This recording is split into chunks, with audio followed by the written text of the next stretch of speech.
Thank you, brethren. We are grateful for this opportunity to have a conversation with our Father in the Lord. Wherever you are blessed to be with us. Fast forward, we go to our Father, engage him.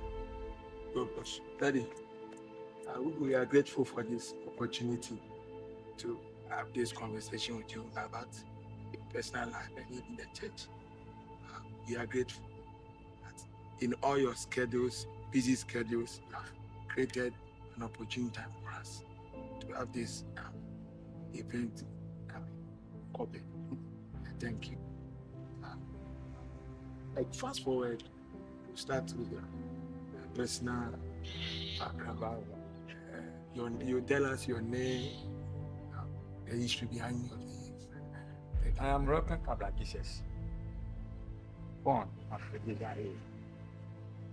The name Jesus became effective when, in the course of my pregnancy, my father had 3 consecutive dreams.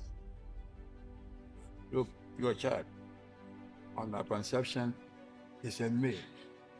So when he comes on earth, his name shall be Jesus. 3 times my father had this dream. So when I was born, and it was time for me for this name to be put on me, then J. Yando, the co-founder, whose tomb is over there, was present from his chair. In fact, he challenged my father because of this name. He has prepared to give it. Uncle,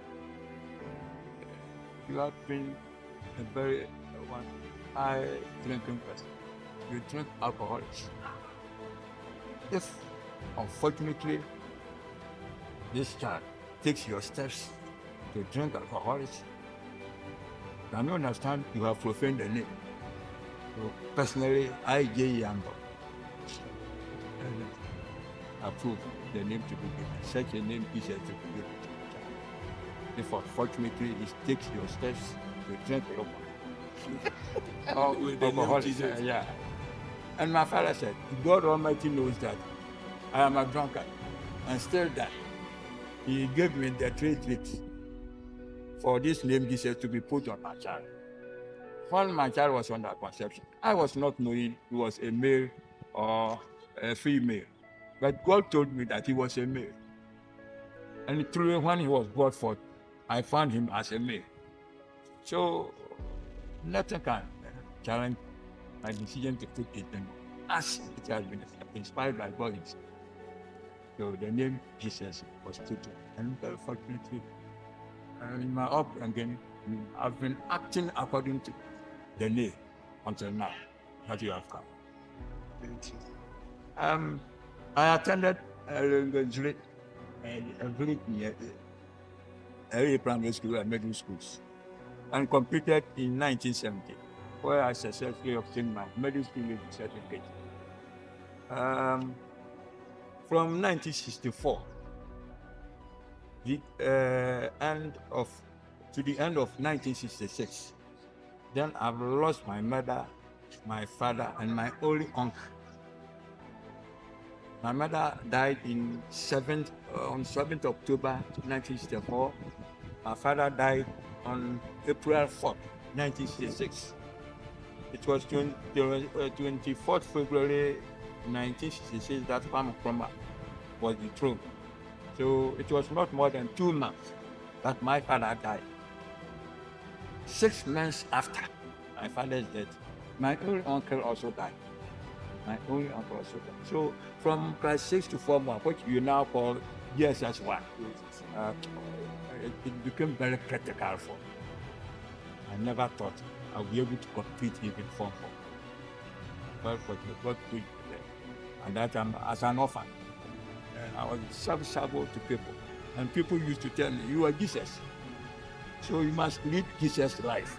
So everywhere I was sent, everywhere they needed my services, I helped. And through that, they helped me in my food and my going to school. And through that, I was able to complete my elementary education. So this orphanage prejudiced my determination to what? Further my education. So as at now that I'm sitting in your presence, I'm holding American school living certificate. I was not able to further my education. And I would like to know, through those things you went through, being an orphan, you belonged to a church. And when you were growing up, how did they help you build your faith? How did that help? Because many of the orphans, they have an idea that I don't have any help, so I will live the way I want. No one is, I'm not accountable to anybody. So they end up in deviant behaviors and other stuff. But we now see you as a man of faith, strong in the faith. How did that come? The very day I was born, I was a man of Ashanti. I was born into it. So my upbringing was through the church up to now that sitting in. Your parents were attending The church. My father was an Ashanti. My mother was also an Ashanti. So I was brought up in the church. When I grew up, I am the same. I didn't swear to any other church. We have others that they were really born into the church. But if you analyze them right now, you would know that they are no more in the faith. Right. They were not able to develop it. How were you able to develop? Because although you were born into the church, you took it upon yourself, a personal responsibility to do that. How were you? I determined because when I understood the name Jesus, he will save his people. Jesus means he will save his people from their sins. And when this name has been given to me, then I must also be very careful how I am living my life. And at that time, I was able to read religious books.